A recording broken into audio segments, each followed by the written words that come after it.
Hello everyone, CSR net physical science के आज के इस लेक्चर में हम सितंबर 2022 का जो क्वेश्चन पेपर है उसके सॉल्यूशन कर रहे थे। आज हम थर्मोडायनेमिक्स एंड स्टैटिस्टिकल के पार्ट बी और सी के सॉल्यूशन करेंगे। स्टार्ट करते हैं पार्ट सी से। देखिए 5 मार्क्स में फर्स्ट क्वेश्चन आपसे पूछा गया था कि 3 एनर्जी लेवल्स एग्जिस्ट कर रहे हैं जिनकी एनर्जी है 0, E और 2E। अभी इसमें आपको 2 बोसॉन्स को फिल करना है। बताना है आपने कि प्रोबेबिलिटी इस सिस्टम की एनर्जी 3E के इक्वल हो, ये कितना है।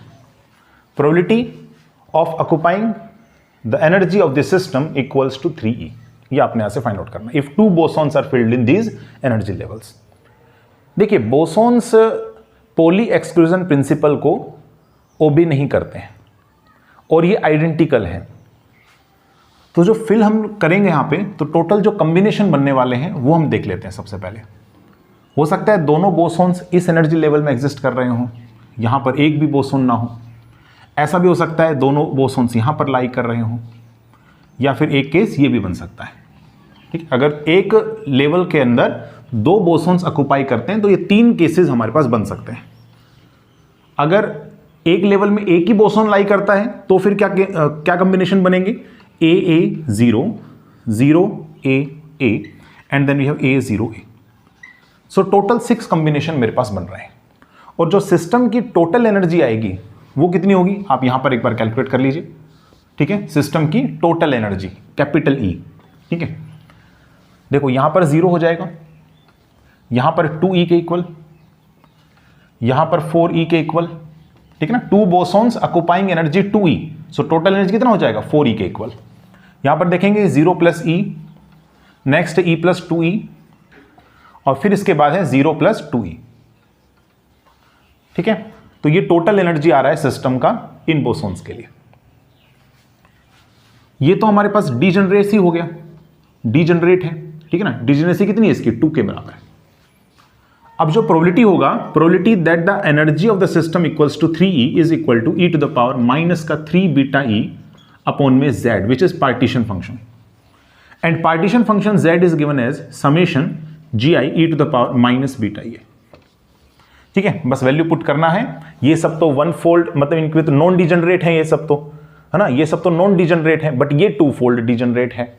बाकी सब में तो 1 यूज करना है, और जब एनर्जी 2E के इक्वल होगा तो आपने G का वैल्यू 2 लेना है। ठीक है, तो आपके पास आएगा E to the power 0 plus में E to the power minus का beta 4E plus E to the power minus beta into E plus E to the power minus beta into 3E and plus 2 into E to the power minus beta 2E। ये मेरे पास आ रहा है। ठीक है, तो इसका वैल्यू हम यहां रख देते हैं, तो मेरे पास आएगा E to the power minus 3 beta E divided by 1 plus में E to the power minus beta E plus में 2 E to the power minus 2 beta E plus में E to the power minus 3 beta E and plus E to the power minus 4। ये मेरे पास में result है। This is the probability. Okay, कभी further आगे question पूछता है कि टेम्परेचर 0 होगा, टेम्परेचर इन्फिनिटी होगा, तो फिर वो सब केसेस भी यहाँ पर कंसिडर किए जा सकते हैं। ठीक है ना, ऐसे क्वेश्चन भी पूछे गए हैं सीएसआर नेट में कि टेम्परेचर जब 0 केल्विन होगा तो उस समय पर हमारे पास बीटा इन्फिनिटी को टेंड करेगा, उस समय प्रोबेबिलिटी कितनी आएगी। टेम्परेचर इन्फिनिटी होगा, बीटा टेंडिंग टू 0, उस समय प्रोबेबिलिटी कितनी आएगी। तो इस टाइप से मतलब आपसे क्वेश्चन फर्दर पूछ सकता है। ये था पार्ट सी का फर्स्ट क्वेश्चन जो 5 मार्क्स में पूछा गया है। सेकंड क्वेश्चन में आपको दिया है paramagnetic salt with magnetic moment per ion is plus minus mu b, where mu b denotes the Bohr magneton, is in thermal equilibrium at temperature T in a constant magnetic field V. Average magnetic moment बताना है, इसका graph draw करना है as a function of kT by mu b। देखो paramagnetic salt 2 ions present, magnetic moment कितना plus mu B and minus mu B, thermal equilibrium पे है और एक्सटर्नल मैग्नेटिक फील्ड में इनको प्लेस किया गया है। एक्सटर्नल मैग्नेटिक फील्ड में प्लेस करने पर आपको पता है जो इंट्रैक्शन हैमिल्टोनियन होता है, ठीक है, that was equals to plus minus mu B B. ठीक है, तो मान करके चलते हैं जिस डायरेक्शन में मैग्नेटिक मूवमेंट है उसी डायरेक्शन में मैग्नेटिक फील्ड है, सो यहां पर म्यू बी बी कोस 0 हो जाएगा विच इज 1। ठीक है, तो ये मेरे पास 2 लेवल्स आने लग रहे हैं। These are 2 levels, 1 correspond to plus mu B B और second is correspond to minus mu B B. ठीक है, तो आपने यहां से सबसे पहले मैग्नेटाइजेशन निकालना। मैग्नेटाइजेशन जो होता है ना, इट इज गिवन एज, ये हमारे पास होगा average energy upon magnetic field जो आप एक्सटर्नली अप्लाई कर रहे हैं। अब एवरेज एनर्जी कैसे निकलेगा, वो पार्टीशन फंक्शन से रिलेट करता है। अब इस सिस्टम का पार्टीशन फंक्शन कितना होगा, तो summation G I E to the power minus beta है, क्योंकि आपके पास सिर्फ दो ही लेवल्स हैं, one correspond to minus mu B B and plus mu B B, तो नॉन डिजेनरेट है तो जी का वैल्यू 1 हो जाएगा, ई का वैल्यू यहाँ से 1/1 पुट कर देंगे, so E to the power mu B B, ठीक है, बीटा प्लस में E to the power minus beta mu B, ये मेरे पास आएगा, ठीक है। और बेसिकली यहाँ फॉर्मूला लगेगा कोस हाइपरबोलिक का, so 2 cos hyperbolic beta mu B B, ठीक है, ये आपके पास आ जाएगा। और once if you get the value of partition function, then you can easily calculate the value of average internal energy by using the formula minus del by del beta ln of z। तो ये फॉर्मूले से आप लोग जो है यहाँ पर internal energy, average internal energy भी कैलकुलेट कर सकते हैं, तो एवरेज मैग्नेटिक मूवमेंट भी कैलकुलेट इजीली हो जाएगा। क्योंकि यहाँ पर ग्राफ ड्रॉ करना है तो आपने तो सिर्फ और सिर्फ डिपेंडेंसी चेक करना पड़ेगा, ठीक है ना। तो डिपेंडेंसी चेक करने के लिए आप क्या कर सकते हैं, डायरेक्टली जो है ना प्रोपोर्शनलिटी कांस्टेंट को आप मतलब चेक कीजिए, मतलब जो हमारे पास वेरिएबल है उसको चेक कीजिए जो टेम्परेचर पर डिपेंड कर रहा है। देखो जैसे पार्टीशन फंक्शन प्रोपोर्शनल किसके हैं, cos hyperbolic beta mu B B के, वैसे इंटरनल एनर्जी प्रोपोर्शनल आएगा नेचुरल लॉगरिथम ऑफ z का डेरिवेटिव लेना है। देखो ln ऑफ बेसिकली यहां पर हो जाएगा del by del beta and natural logarithm of cos hyperbolic beta mu B B, ठीक है। नाउ प्रोपोर्शनल 1 अपॉन में ln x का होता है 1 अपॉन x, फिर x का और डेरिवेटिव होगा, तो 1 upon cos hyperbolic beta mu B multiply, फिर उसके बाद देखो कोस हाइपरबोलिक का derivative which is sine hyperbolic and beta mu B B, ठीक है, and that correspond to tan hyperbolic and beta mu B B, ठीक है। अगर आप इसको मैग्नेटिक फील्ड से डिवाइड भी कर देंगे तो इस फॉर्मूले पर कुछ असर तो पड़ना नहीं है, प्रोपोर्शनली कांस्टेंट तो अब भी यही आएगा अगर मैग्नेटाइजेशन फाइंड आउट करेंगे तो, है ना।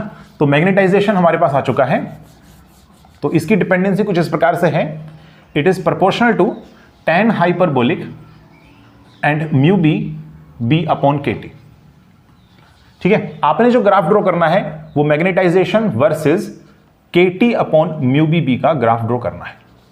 तो आप एक काम कर लीजिए, इसे कुछ x एज्यूम कर लो, तो ये मेरे पास आएगा inversely proportional to tan hyperbolic 1 upon x, बताइए ये इनवर्स है ना इसका, तो कितना हो जाएगा 1 अपॉन x। स्टार्टिंग में जब x का वैल्यू 0 को टेंड करेगा तो मैग्नेटाइजेशन m टेंड करेगा tan हाइपरबोलिक और इंफिनिटी, करेक्ट है, tan hyperbolic infinity. So tan hyperbolic x का फॉर्मूला आपको पता रहना चाहिए। देखो tan हाइपरबोलिक x का फॉर्मूला होता है e to the power x minus e to the power minus x divided by e to the power x plus e to the power minus x। जब infinity यहां पर put करेंगे तो मेरे पास आएगा e to the power infinity minus e to the power minus infinity, ठीक है, और ये मेरे पास आएगा e to the power minus infinity 0 होता है, ठीक है, तो ये न्यूमरेटर से भी चला जाएगा डिनोमिनेटर से भी, क्योंकि दोनों सेम है, कैंसिल आउट होगा, 1 के इक्वल हमारे पास आ जाएगा, ठीक है, 1 के इक्वल हमारे पास रिजल्ट आएगा। बेसिकली आप डायरेक्टली नहीं कट कर सकते यहाँ पे, क्योंकि ये इन्फिनिटी बाय इन्फिनिटी फॉर्म बन रहा है, तो एल हॉस्पिटलिटी रूल लगाएंगे, देन आप उसके बाद x का वैल्यू इन्फिनिटी पुट करेंगे तो 1 के इक्वल आएगा, ठीक है। सो स्टार्टिंग जो है आपको ग्राफ मिल गया कि x equal to 0, x equal to 0, आपका जो ग्राफ है वो कुछ सर्टेन मैग्नेटाइजेशन यहाँ पर 1 के इक्वल हमारे पास आ रहा है ना, नॉन जीरो है ना, 1 के इक्वल हमारे पास आ रहा है। और जैसे जैसे x का वैल्यू इन्फिनिटी टेंड करेगा तो ये आएगा tan हाइपरबोलिक 0, है ना, 1 by infinity 0। So tan hyperbolic 0 कितना हो जाएगा, यहां पर पुट करेंगे तो 1 e to the power 0 is 1 minus e to the power 0 is 1, so 1 minus 1 is 0, तो ये 0 की तरफ टेंड करेगा, मतलब धीरे धीरे डिके करता हुआ आएगा ग्राफ इस टाइप से, ठीक है, तो इस टाइप से डिके करता हुआ आएगा। ये ग्राफ हमारे पास करेक्ट है, ठीक है। Magnetization versus x, x means mu B by sorry K T upon mu B B, ये आपके पास ग्राफ आएगा। ये n नॉन इंटरेक्टिंग पार्टिकल्स हैं 1 डायमेंशन के अंदर, and each of which is in a potential gx की पावर 6। सो पोटेंशियल आपको given है, it is proportional to x की पावर 6, और n नॉन इंटरेक्टिंग पार्टिकल्स है 1 डायमेंशन में। आपने बताना थर्मल इक्विलिब्रियम पे हीट कैपेसिटी जो है वो कितना होगा एट कांस्टेंट वॉल्यूम। तो CV का वैल्यू आपने यहां से बेसिकली बताना है, और CV होता है del U by del T at constant volume V। तो अगर हमें पता चल जाता है कि एवरेज एनर्जी कितना है इस सिस्टम का, तो हम इजीली उसे टेम्परेचर के रिस्पेक्ट में डेरिवेटिव करके फाइंड आउट कर सकते हैं कि स्पेसिफिक हीट क्या होगा। तो देखो एवरेज एनर्जी फाइंड आउट करने के लिए you have to apply the virial theorem, ठीक है ना। So you have to use the virial theorem, इसका आप यूज करेंगे। ये कहता है if potential V is proportional to x की पावर n, ठीक है, for any conservative system, then हमारे पास आएगा average value of kinetic energy is equal to n/2 times the average value of potential energy. Correct है। तो यहां पर आप देखिए n का वैल्यू कितना है 6 के equal, so this implies that average value of kinetic energy is equal to 6/2 which is 3 of average value of the potential energy, ठीक है। सो V का वैल्यू आ जाएगा T/3, therefore the average energy will be, ठीक है, kinetic energy T plus में potential energy which is T/3, तो आ गया 4/3 of the kinetic energy average. Average जो है काइनेटिक एनर्जी का अगर आप कैलकुलेशन करते हैं, ठीक है, तो ये हमारे पास कितना आएगा, यस, तो ये हमारे पास आता है बेसिकली, आप इसके लिए यूज कर सकते हैं जो हमारे पास इक्विपार्टीशन थ्योरम होता है वो आप यहां पर लगा सकते हैं। इक्विपार्टीशन थ्योरम के अकॉर्डिंगली एक सिस्टम का एवरेज जो काइनेटिक एनर्जी होता है that is equal to half KT associated with each degree of freedom. तो यहां पर एक काम करते हैं, मान करके चलेंगे कि सिस्टम में F डिग्री ऑफ फ्रीडम है, सो इसके साथ एसोसिएटेड एवरेज एनर्जी होगी हाफ KT के इक्वल, ठीक है, हाफ KT के इक्वल। अब क्योंकि 1D केस है तो 1D केस में हमारे पास वन डायमेंशनल पोटेंशियल दे रखा है ना, तो डिग्री ऑफ फ्रीडम कितना हो जाएगा 1 के इक्वल, सो मेरे पास आएगा 2/3 KT। ये एक पार्टिकल के लिए आया है, अगर n नॉन इंटरेक्टिंग पार्टिकल्स हैं तो n से आप इसको मल्टीप्लाई कर देंगे। अब ये जो NKB होता है ना, इसका वैल्यू हम लिखते हैं गैस कांस्टेंट कैपिटल R, जिसका वैल्यू 8.314 होता है, तो यहां पर आ जाएगा 2/3 RT। So therefore the value of specific heat will be del E by del T at constant volume V, तो मेरे पास आ जाएगा 2/3 R, ठीक है, 2/3 R कह सकते हैं या फिर 2/3 NKB भी हमारा आंसर हो सकता है, दोनों में से कोई भी, ठीक है, जो आपको दे रखा है। सो the answer will B 2/3 NKB is the correct answer, ठीक, कि 2 लेवल सिस्टम की जो एनर्जीज हैं वो +-E है, and consider an ensemble of such non interacting systems at a temperature capital T। Low temperature पर लीडिंग टर्म बताना है स्पेसिफिक हीट का किस प्रकार से टेम्परेचर पर डिपेंडेंसी है उसका। देखो दो आपको लेवल्स दे रखे हैं ना, जिनका एनर्जी कितना है +-E, और स्पेसिफिक हीट आपने बताना है when the temperature tending to 0। Okay, so easy question है, ज्यादा मुश्किल नहीं है, आपको सिर्फ पहले पार्टीशन फंक्शन लिखना पड़ेगा, तो यह आ जाएगा e to the power beta E plus में e to the power plus का बीटा E, जिसको हम लिख रहे हैं 2 cos hyperbolic and beta E, ठीक है। स्पेसिफिक हीट निकालने के लिए आपको पहले इंटरनल एनर्जी निकालना पड़ेगा, सो U का वैल्यू हो जाएगा -del/del beta ln of Z। तो अभी थोड़ी देर पहले हमने देखा था कि जो वैल्यू हमारे पास आएगा, ठीक है, तो वैल्यू कितना आएगा आपको खुद से पता है, it is proportional to tan hyperbolic and beta E, है ना, जैसा हमने अभी पैरामैग्नेटिक सोल्ट के लिए किया था ना, जिसमें आपको आयंस दे रखे थे, मैग्नेटिक मोमेंट +- म्यू भी, वही सेम कंडीशन के साथ ये भी आएगा हमारे पास, इसका वैल्यू पुट करेंगे यहाँ पे, तो ठीक है। तो स्पेसिफिक हीट हो जाएगा del U by del T at constant volume V, so it is proportional to, अब देखो tan हाइपरबोलिक बीटा E का टेम्परेचर के रेस्पेक्ट में डेरिवेटिव होगा secant hyperbolic square beta E multiply, फिर उसके बाद बीटा है 1/KT के इक्वल ना, सो ये हो जाएगा मेरे पास में beta E is equal to E/KT।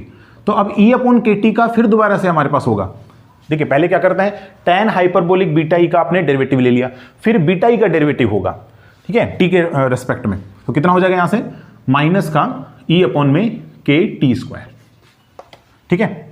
और सीकेंट हाइपरबोलिक समथिंग x मान लो इसको, तो सीकेंट हाइपरबोलिक x को लिखा जा सकता है, ठीक है, सीकेंट हाइपरबोलिक स्क्वायर x, इसको लिखा जा सकता है 1/cos हाइपरबोलिक स्क्वायर x, ठीक है, and that is equal to, यहां से आ जाएगा 1/e to the power x plus e to the power -x divided by 2 और इसका होल स्क्वायर, ठीक है।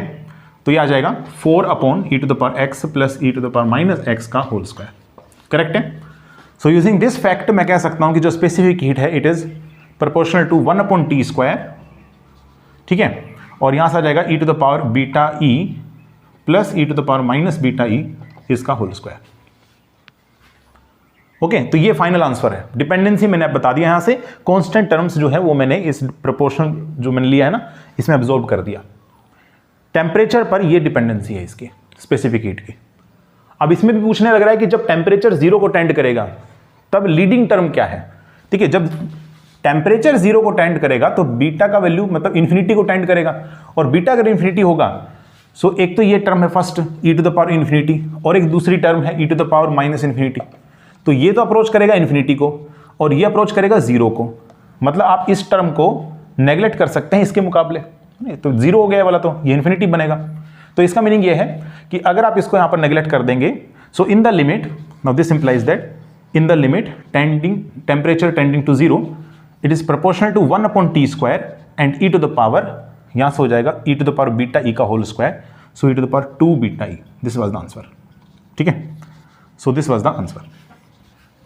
ओके, ये ऊपर भी आप ले जा सकते हैं, तो मेरे पास आएगा 1/t² and E to the power minus 2 beta E. ठीक है, ये मेरे पास आंसर आ जाएगा। ये थे 5 मार्क्स के क्वेश्चन। नेक्स्ट हम प्रोसीड करते हैं जो 3.5 मार्क्स में पूछे गए पार्ट बी में। ठीक है ना, पार्ट बी के जो क्वेश्चन है वो हम लोग करेंगे।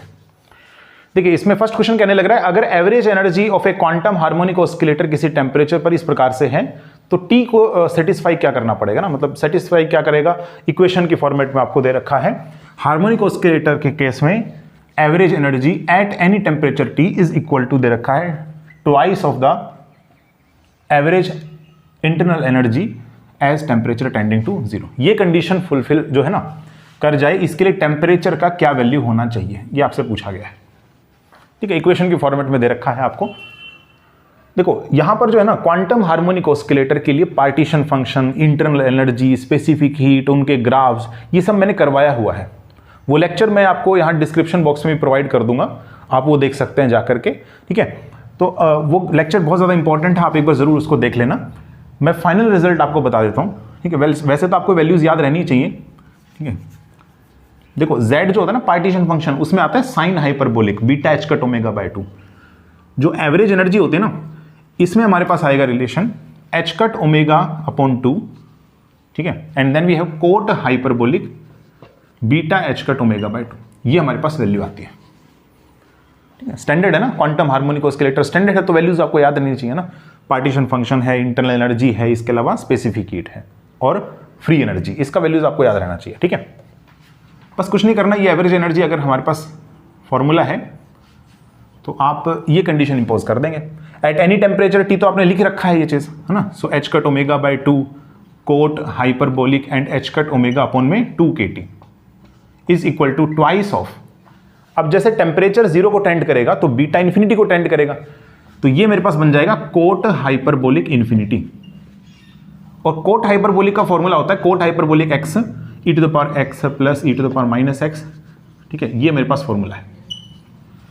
जब x इन्फिनिटी को टेंड करेगा तो E to the power minus infinity 0 बन जाएगा। यहां से भी देखो तो E to the power minus infinity 0 बन जाएगा। ओके, और ये इससे कैंसिल आउट होकर के 1 दे देगा। तो अगर ये 1 हो गया तो h कट ओमेगा बाय 2 आ जाएगा, तो यहां लिख देंगे बस h cut omega upon 2, h cut omega by 2, h cut omega by 2 cancel out हो गया। बस ये कंडीशन है, ये कंडीशन आपको दे रखी है ऑप्शन के अंदर। 3.5 मार्क्स का था ना, इसलिए इजी पूछा गया है। बट हाँ, यहां तक अराइव करना जो है ये आपका काम रहेगा। लिंक मैं डिस्क्रिप्शन बॉक्स में दे रहा हूं, वहां जाके देख सकते हैं आप। ठीक है, क्वेश्चन में दे रखा है कि हमारे पास ना आइसोलेटेड कंटेनर है and it is divided by partition. तो इस टाइप से ना डायग्राम आपको गिवन है। यहां पर प्रेशर P है, वॉल्यूम V है, यहां पर प्रेशर हमारे पास में 2P है और यहां पर 2V है। अब एकदम से ना इस पार्टीशन को रिमूव कर दिया गया तो जो गैसेस हैं वो मिक्स हो जाएंगे। आपसे पूछा गया फाइनल प्रेशर कितना होगा, है ना, तो ये आपसे पूछा जा रहा है। So if partition does not allow the gas in the 2 parts to mix, it is subsequently released and allowed to move freely. The final pressure at the equilibrium is, आपने फाइनल प्रेशर यहां से calculate करना है। देखो अगर isolated container है ना, अगर आइसोलेटेड कंटेनर है इसका मीनिंग है कि हीट का एक्सचेंज नहीं होगा। सो dq का वैल्यू मेरे पास 0 के बराबर आ गया और dq का वैल्यू होता है mc dt, यानी dt 0 हो जाएगा। मतलब टेम्परेचर जो है इनिशियल केस में और फाइनल केस में बराबर ही रहेगा, टेम्परेचर में कोई बदलाव नहीं आना है, आइसोलेटेड कंटेनर से, इस वजह से। दूसरी बात यह है कि अगर मान के चलते हैं कि इसमें number of moles of gas N1 है, यहाँ पर N2 है और आइडियल गैस है, तो आप ऐसा लिख सकते हैं इस केस में कि initially PI/VI is equal to final PF/VF is equal to N1 plus N2 of RT। अगर आप सेपरेटली इक्वेशन बनाना चाहते हो तो सेपरेटली भी बना सकते हो। देखो इनिशियल केस में PI/VI is equal to number of moles of gases दोनों का combination N1 plus N2 and R and TI, ठीक है ना, ये मेरे पास रहेगा। ये इनिशियल केस में आपका बिफोर मिक्सिंग, मतलब बिफोर मिक्सिंग है ये, ठीक है, बिफोर मिक्सिंग, ठीक है, before the gases are mixed, ये कंडीशन मेरे पास फुलफिल होनी चाहिए। अब देखो P इनिशियल, तो इस वाले पार्टीशन में देखते हैं हम लोग, ठीक है, तो यहां पर मेरे पास हो जाएगा P इंटू वी प्लस में उधर देखें तो 4, ये मल्टीप्लाई करेंगे ना तो 4 into PV, this is equal to N1 plus N2 and R। मान के चलते हैं कि इनिशियल और फाइनल टेम्परेचर दोनों इक्वल है T के, तो ये मेरे पास रहेगा T, ठीक है, so that is equal to 5 into PV। अब नेक्स्ट हम लोग फाइनल की बात करते हैं, after mixing. Okay, after mixing तो मिक्स करने के बाद क्या होगा, PF/VF है ना, final pressure final volume is equal to, ठीक है, दोनों मोल्स जो है मिक्स हो जाएंगे तो N1 plus N2 into R into TF, और फाइनल जो टेम्परेचर है that is equal also equal to T। तो ये मेरे पास आ गया N1 plus N2 into R into T, और ये वैल्यू हमें पता है 5 PV के इक्वल है। फाइनल जो वॉल्यूम हो जाएगा which is V plus 2V, तो कितना हो गया 3V, so final pressure into 3V is equal to आ गया 5P इंटू V, तो V से V तो कैंसिल आउट हो गया, so final pressure will be 5P upon 3, this is the answer. Final pressure आपसे पूछा गया था कि इलास्टिक रोड है जिसका लो एनर्जी स्टेट में लेंथ L मैक्स के इक्वल है और हाई एनर्जी स्टेट में लेंथ L मिनिमम के इक्वल है। आपने टेम्परेचर डिपेंडेंसी बताना है of mean equilibrium length of the road. देखो मीन इक्विलिब्रियम लेंथ फॉर्मूला कितना होगा, सो P1 L maximum plus P2 L minimum divided bye P1 plus में P2, ये फॉर्मूला होता है ना एवरेज या expectation value, mean value calculate करने का डिस्क्रीट केस के अंदर, है ना। तो डिस्क्रीट केस में ऐसे फाइंड आउट करते हैं, और अगर कंटिन्यूस केस होता फिर इंटीग्रेशन किया जाता, जैसे कंटिन्यूस फंक्शन दे रखा होता है ना, तब हमारे पास उसमें इंटीग्रेशन होता है। सो दो एनर्जी स्टेट है, एक लो एनर्जी स्टेट एक हाई एनर्जी स्टेट। यहां पर लेंथ L मैक्सिमम दे रखा है, तो लो एनर्जी स्टेट को हम एक काम करते हैं E1 के इक्वल हम लोग अज्यूम करके चलते हैं। हाई एनर्जी स्टेट में लेंथ है L मिनिमम रोड का, और यहां पर जो है एनर्जी हम लोग अज्यूम करके चलते हैं सिस्टम का E2 के इक्वल है, ठीक है। तो यहां वैल्यू पुट कीजिए e to the power minus beta, L maximum जब है तो एनर्जी है E1 के equal, so minus beta E1 and L maximum plus में e to the power minus beta E2 and L minimum divided by e to the power minus beta E1 plus में e to the power minus beta E2, ये मेरे पास आया, correct है। अब जब आप graph draw करेंगे टेम्परेचर और इसके बीच एवरेज या mean value of this length of road, तो आपको देखो दो वैल्यूज पे चेक करना चाहिए। एक है टेम्परेचर 0 को टेंड करेगा तब कैसा बिहेवियर होगा, और एक है जब टेम्परेचर इन्फिनिटी को टेंड करेगा तब मेरे पास क्या आएगा। देखो जब टेम्परेचर 0 होगा तो ऑब्वियसली जो हमारे पास रोड है उसकी लेंथ मैक्सिमम ही होगी, क्योंकि ग्राउंड स्टेट में होने की संभावना पूरी है। भाई टेम्परेचर जब 0 केल्विन होता है तो ग्राउंड स्टेट में होने की संभावना क्या होती है हमारे पास 100%, है ना। तो सिस्टम किसमें है, ग्राउंड स्टेट के अंदर है। अगर ग्राउंड स्टेट में तो एनर्जी कितना E1 के इक्वल और लेंथ कितना L मैक्स के इक्वल, तो जो एवरेज वैल्यू हमारे पास कैलकुलेट होकर के आएगी L की, वो मेरे पास आ जाएगी L मैक्स के equal, that is equal to L max, ठीक है ना। L मैक्स के बराबर हमारे पास आ जाएगा। फिर नेक्स्ट बात करते हैं जब टेम्परेचर इन्फिनिटी को टेंड करेगा, तो अब हमारे पास जब टेम्परेचर इन्फिनिटी को टेंड करेगा सो एवरेज वैल्यू जो है, ठीक है, लेंथ ऑफ द रोड, ये मेरे पास आएगा। अगर टेम्परेचर इन्फिनिटी को टेंड कर रहा है so beta tending to 0, so e to the power 0 which is 1, तो L मैक्स प्लस में e to the power 0 which is 1 plus L minimum divided by 1 plus 1 which is 2। Okay, तो graph कुछ इस type से होना चाहिए कि starting case में, ठीक है, स्टार्टिंग केस में और जब टेम्परेचर काफ़ी ज़्यादा हो जाएगा, यहाँ पर वैल्यू हमारे पास आना चाहिए कुछ L मैक्सिमम, और यहाँ पर कुछ वैल्यू आना चाहिए L maximum plus L minimum और डिवाइडेड बाय 2, ठीक है। तो इसके बीच में हमारे पास ग्राफ कुछ इस टाइप से होना चाहिए, ठीक है। सो ये मेरे पास कुछ ग्राफ आएगा। सो ऑप्शन नंबर जो 3 है ये करेक्ट आ रहा है, ठीक है ना। ऑप्शन नंबर 3 इसी टाइप से है हमारे पास, ठीक है ना, ऑप्शन नंबर 3। देखो एक काम और भी कर सकते हैं कि जब टेम्परेचर 0 होगा ना तो उस समय बीटा इन्फिनिटी को टेंड कर जाएगा, तो बेसिकली ये इन्फिनिटी, ये भी इन्फिनिटी, इधर इन्फिनिटी बाय इन्फिनिटी फॉर्म बन जाएगा ना।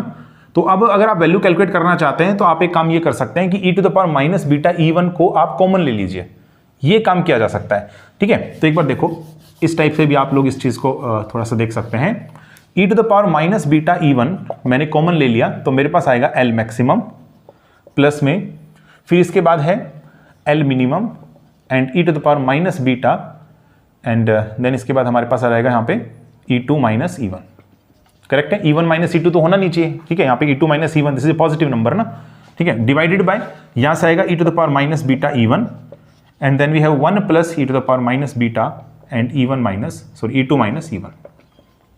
करेक्ट है, ये दोनों तो कैंसिल आउट हो जाएगा और जब हमारे पास बीटा इन्फिनिटी को टेंड करेगा तो आप देख सकते हैं यहाँ पे वैल्यू कितना आना चाहिए, एल मैक्स के इक्वल। एल मैक्स के इक्वल हमारे पास आंसर आ रहा है। ठीक है, ये तो जीरो, ये तो कितना बन गया मेरे पास में e to the power minus infinity 0 बन गया और यहाँ से भी 0 बन गया, तो एल मैक्स अपॉन 1 आ जाएगा, मतलब the average value of L will be L max. ठीक है, तो यहाँ से भी थोड़ा सा आप देख सकते हैं इस चीज़ को। ओके, लास्ट क्वेश्चन है जो रैंडम वॉकर पर बेस्ड है। एक रैंडम वॉकर स्टेप लेता है each of length capital L randomly in the directions east west north south. 4 step लेने के बाद डिस्टेंस जो है स्टार्टिंग पॉइंट से स्मॉल d आ जाता है। प्रोबेबिलिटी बताएं कि d का value less than equal to 3L है। देखो 4 डायरेक्शन, ठीक है, और 4 स्टेप्स, तो फॉर्मूला लगेगा probability p is equal to f upon n का। तो number of total number of cases या टोटल नंबर ऑफ मतलब जो वेज हैं वो कितने हो जाएंगे, 4 की पावर 4, यानी ये मेरे पास आ गए 16 इंटू 16 यानी कि 256। ठीक है, लेकिन ये जो फेवरेबल नंबर ऑफ केसेस है ना ये कम आएंगे हमारे पास। कम इसलिए क्योंकि देखो 4 डायरेक्शंस में जाएगा, ये बिल्कुल सही है, लेकिन फेवरेबल केसेस जो है वो कम इसलिए आएंगे क्योंकि कंडीशन इसने इंपोज कर दिया d is less than equal to 3L। इसका हो सकता है कोई दूसरा मेथड भी हो करने का, लेकिन यहां पर देखो मेरे को तो क्या करना पड़ेगा कि एक डायरेक्शन में आप पहला स्टेप अज्यूम कर लो, this is east west north south. ठीक है, मान करके चलता हूं कि इसने स्टार्टिंग जो है ना ईस्ट डायरेक्शन से किया है। ठीक है, इसने फर्स्ट स्टेप किधर की तरफ लिया, ईस्ट डायरेक्शन में। तो अब ईस्ट डायरेक्शन में ये 4 स्टेप लेना, तो इनके डिफरेंट डिफरेंट केस बना लो और फिर जो जितने हमारे पास टोटल नंबर ऑफ केसेस बनेंगे ना उसको 4 से मल्टीप्लाई कर देना, क्योंकि वेस्ट भी है, ठीक है, वेस्ट भी है, नॉर्थ भी है, साउथ भी है, इस वजह से। ठीक है, तो एक बार मैं ना फिगर बना देता हूं इसका, वो फिगर से थोड़ा सा आपको और ज्यादा क्लियरिटी हो जाएगी। सो इस फिगर को आप देखिए, टोटल नंबर ऑफ जो केसेस या टोटल नंबर ऑफ वेज मेरे पास आए थे, ठीक है, ये टोटल कितने थे मेरे पास, 256। ठीक है, 256 आए थे। अब फेवरेबल केसेस को एक बार काउंट करना पड़ेगा, तो ये मैंने फिगर बनाया है दरअसल 2 डायमेंशन में। कब, जब हमारे पास स्टार्टिंग पॉइंट से रैंडम वॉकर चलना शुरू करता है इन द ईस्ट डायरेक्शन, तो पहला स्टेप अगर वो ईस्ट डायरेक्शन में लेता है तब के वेरियस केसेस हैं। इन द सिमिलर वे अगर वो वेस्ट की डायरेक्शन में लेगा तो भी इतने केसेस बनेंगे, नॉर्थ में लेगा तो भी इतने ही, और साउथ में भी लेगा तो इतने ही। मतलब हम इनको काउंट कर लेंगे, 4 से इसको मल्टीप्लाई कर देंगे तो मेरे पास f का वैल्यू आ जाना चाहिए। अभी जो मैंने क्रॉस लगाया हुआ है ना, ये 4th स्टेप नॉट पॉसिबल। क्यों? क्योंकि देखो ऐसा गिवन है d is less than equal to 3L के इक्वल है, d is less than equal to 3L के इक्वल हमारे पास गिवन है। ठीक है, तो अब देखो यहां पर जो है ना d less than equal to 3L अगर मुझे दे रखा है तो इसका मीनिंग ये हो गया, अगर ये स्टार्टिंग पॉइंट है तो यहां से देखो L plus L plus L plus L 4L हो गया ना, तो ये कट कर दिया मैंने। इसी टाइप से देखो ये भी 4L हो गया, ये देखो 3 प्लस 1 4 हो गया, ये टोटली 4 हो गया, 3 प्लस 1 4 हो गया, और ये भी 3 और 2 प्लस 2 प्लस कितना हो गया 4 के इक्वल। ठीक है ना, तो इन सबको मैंने कट कर दिया क्योंकि ये 4L के बराबर आ रहा है डिस्टेंस, और हमें दे रखा है probability you have to find out for the random walker to travel the distance d less than equal to 3L, है ना। तो अभी आपने जो है ना जितने मतलब फेवरेबल केसेस बनेंगे उनको आपने काउंट करना है। ठीक है, ये सिंबल्स दर्शाए गए हैं, आप एक बार इनको देख लीजिएगा। सबसे पहला जो स्टेप लेता है, ठीक है ना, f का मैं वैल्यूज देखो कैलकुलेट कर रहा हूं, सबसे पहला स्टेप लेने का एक ही वे बनता है ना, ईस्ट डायरेक्शन में, तो 1 वे हो गया। ठीक है, वेज गिनने आपने प्लस में, फिर देखो ये स्क्वायर के बाद में जो सेकंड स्टेप लेगा दैट वाज सर्कल, तो सर्कल जो है वो देखो 4 डायरेक्शन में कहीं पर भी स्टेप ले सकता है, तो ये 4 वेज आ गए। सर्कल में स्टेप लेने के बाद यहां पर बनेगा इस टाइप से हमारे पास, ठीक है, ये रोम्बस शेप बनेगा। तो इस यहां पर देखो एक एक सर्कल को देखते हैं। ये सर्कल अगर हम कंसिडर करें तो 1 2 3 4 ये 4 डायरेक्शन पॉसिबल है। इस सर्कल को देखेंगे 1 2 3 4, इस सर्कल को देखेंगे 1 2 3 4, और इस वाले सर्कल को देखेंगे 1 2 3 4, मतलब टोटल ना 16 केस पॉसिबल हो गए इसके भी। ठीक है, तो देखो यहां पर, यहां से जब रैंडम वॉकर चला तो 1 वे, यहां से फिर उसके बाद 4 वेज, और फिर हर एक के लिए 4 4 मतलब टोटल 16, तो नेक्स्ट में आएगा 16। फिर प्लस में अब इनका कोरस्पॉन्ड जब फोर्थ स्टेप लेगा ना तो उसको मैंने डॉट से रिप्रेजेंट किया, तो आपने सिर्फ और सिर्फ डॉट वाले कंसिडर करने हैं। देखो फोर्थ स्टेप का आपने टोटल नंबर ऑफ वेज देखने हैं, तो यहां से अगर फोर्थ स्टेप लेगा 1 वे 2 वे 3 वे 4 वे, टोटल कितने हो गए 4 वेज, 4। ठीक है, एक काम करते सभी को काउंट करते चले जाते हैं। 4 हो गया। अच्छा अभी देखो 4 5 6 7 8 इस वाले के लिए, इस वाले के लिए गिने के बाद 9 10 11 12, इस वाले के लिए 13 14, ये दोनों नहीं है इस केस में। फिर इस वाले के लिए देखें आप लोग, ठीक है, यस 14 हो गया था ना। फिर इसका देखो 15 16, यहां पर देखें तो 17 18, ठीक है, यहां पर देखें तो 19 20, और यहां पर देखें तो ओनली एंड ओनली 21, क्योंकि ये तीनों केस नहीं हो सकते। तो टोटल कितने वेज हो गए 21। सो ये मेरे पास आ रहा है favourable number of cases if the random walker take the step in the east direction.